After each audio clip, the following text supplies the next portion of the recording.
So what really is going on with the MMO genre? Well, over the past several years, I noticed there was a trend of MMORPG games shutting down, closing their servers. Quite a number of them have ended their service already. A few I can think of where there was WildStar or even Swordsman Online. To all the OGs, remember them? Please press F in the chat, please.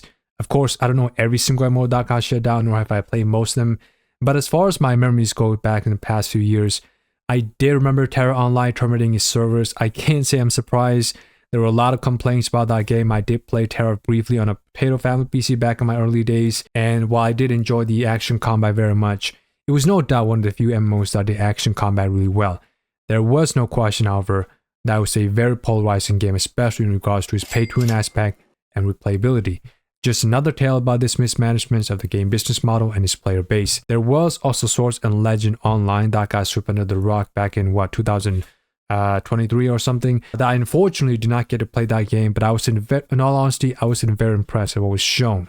Now, during my expedited research, I also found a number of old games that were discontinued unbeknownst to me, of course, such as City of Heroes, which I heard quite a lot about. There were a lot of people that had fond memories of that game, and there were barely anything bad being said about the game itself except for the company's short-sighted decision to close it down. I am curious about the game, but apparently it got shut down back in 2012, and if that was the case, honestly, there was no way I would have been able to try it, considering my circumstance and age at the time. To my shock, apparently there was also Pirates of the Carribean Online, which took me off a bit, I'll be honest, because I actually remember watching Jack Sparrow Adventure or a lot of the films growing up, so the fact that I wasn't even aware of its existence is astonishing. Of all the things that have came out, that one I could not have anticipated. But it didn't stop there, of course. Just recently this month, and I mean like a week or two ago, another MMORPG by the name Riders of Icarus.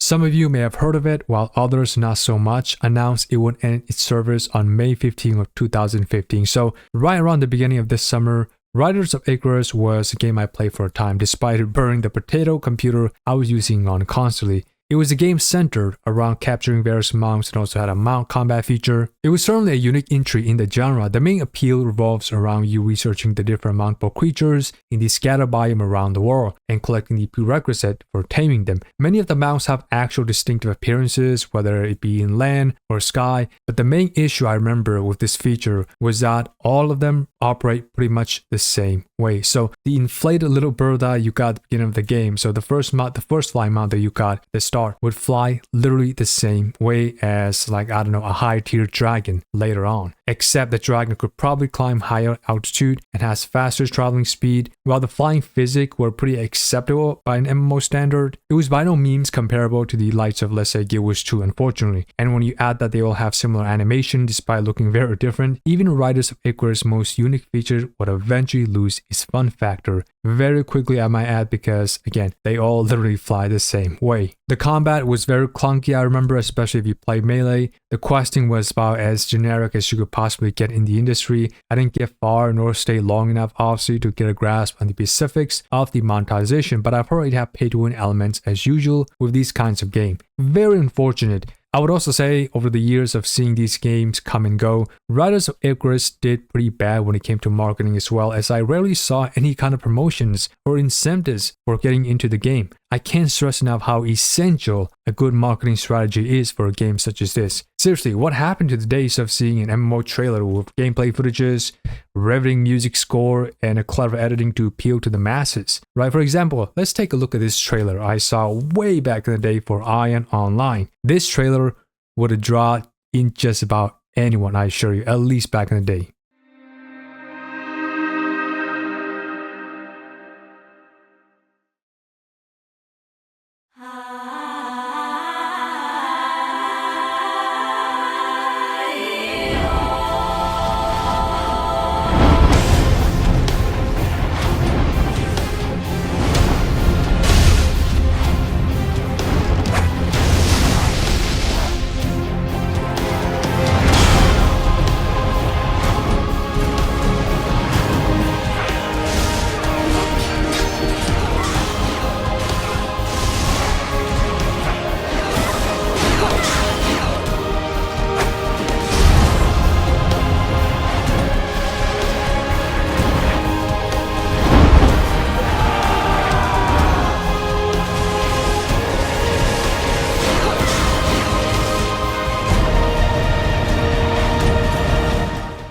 I mean, come on.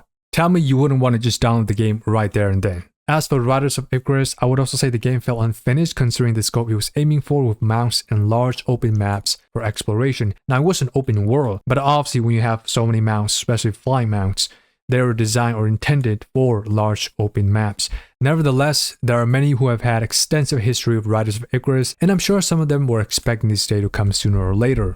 Unfortunately, a lot of games in the MMO space have not aged well in modern days, whether it be in terms of players' economy, business-driven decision to incorporate predatory monetization, and even outdated gameplay mechanics. Seriously, of course, you can always factor in other aspects of the industry such as, let's say, mobile games that have sunken both PC and console in terms of revenues. You have the rise of mainstream games, both single-player and multiplayer outside of the MMORPG genre, as well as changes in our real-world economy as well. Most of the popular games nowadays are either like FPS, first-person shooter, online multiplayer, single-player, or co-op. None of them would be classified as an MMORPG. I think it's also worth noting that people of different age groups also grew up with different games throughout the past few decades. And with the wide selection of games you can play today for free, I might add, it's no surprise the MMORPG genre has become a niche more than anything else. And then you always have World of Warcraft, that's still very popular, but I think WoW has got something else going on that's not even relevant to the genre it came from. Last time I seen or heard anything about World of Warcraft, apparently they added like a, I don't know, Fortnite or Battle Royale theme in the game, so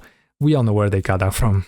Now, as far as predicting what game would get shut down next, it's difficult to say, not to choose, because I can think of quite a few out there that have been extremely stagnant, if not outright falling in quality. But you still have games that are being funded entirely or mostly by the pay-to-win player base, so they're barely but still holding on. There is one game, however, that has crossed my mind every once in a while, and it is a game I will be making an entire separate video for. And this is a game that may see service termination sometime in the future. It is also one that I play more than any other MMORPG back in the day, and I play whenever I could with that potato machine I spoke of. What is that game, you might be wondering? Age of Wushu, a martial art based MMORPG that was released back in 2013, at least in the West. It is a semi-sandbox-ish with an emphasis on school, faction war, and open world PvP. If I were to compare every single MMO I've ever played, touched, or even seen, at their best, at their greatest height, and at their mechanical core, Age of Wushu might be the single best MMORPG ever had the pleasure of playing. Now, I haven't spoken much, if any at all, about Age of Wushu. Maybe I referenced it a few times, but the reason was because, well, frankly, I didn't have a lot of time, but I've been waiting for the right time to put out an entire, like a whole video dedicated to that game. So I didn't want to spill the beans too much, and I won't do it here either. But let's just say, in the trend that we all seen, Age of Wushu was ruined by the excessive, and I mean one of the most blatant display of pay-to-win features I've ever seen. Like, I can't think of a worse way to handle a business model than what Snail did with Age of Wushu. But outside of that, I also can't think of another game that had better core mechanics, replayability, and so complex than Age of Wushu. It's very sad to see what they've done to the IP, but nowadays, the game seems to be pretty much breathing under the mercy of the top pay-to-win players, funding a shell of what was once a great game. I can see Age of Wushu getting shut down at some point in the future, not sure when, but I see it to be very likely. But because there's also isn't any other MMO quite like Age of Wushu,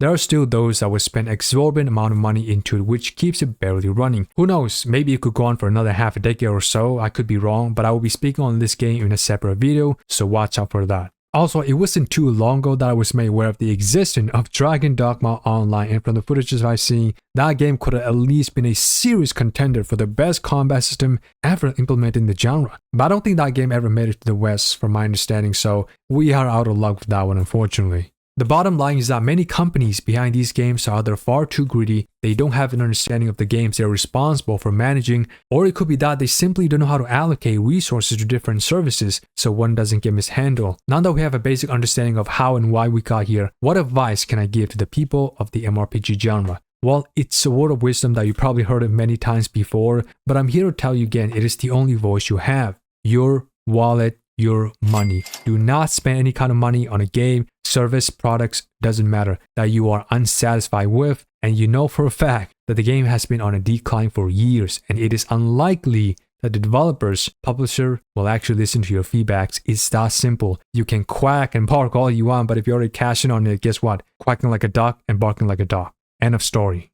On the flip side, I do want to add I'm keeping my eyes on Warframe for sure because that game does look insane considering it's a decade old at this point. I just wasn't aware of it being an MMORPG for a while, so it's definitely on my radar from here on out. But that game may have to wait a bit because I think I'm going to give Blade & Soul Neo Classic, the new one, a try when it releases within the next few days. I unfortunately have only played the original Blade & Soul for a short period, as you can imagine with that old PC. It will run about as smooth as Tera did when I tried to Witch with at times, would be comparable to a slideshow presentation. Now let me be clear. I have no intention of spending money, nor do I plan on playing it seriously. I'm a big fan of great combat system, whether that's action or hybrid, and Blade & Soul is just right around that corner. So really, I'm only giving it a try to take another look at the gameplay mechanics. In fact, if I do find it to be extremely boring, I will without a doubt ditch it in the drain. But all in all, I'm excited to give Blade & Soul an open retrospective view. Anyway, let me know what you guys think. What MMO closer were you most devastated with? And is there like an upcoming game that you're optimistic about? Make sure to leave a like at least and comment and subscribe if you will, and I will catch you later.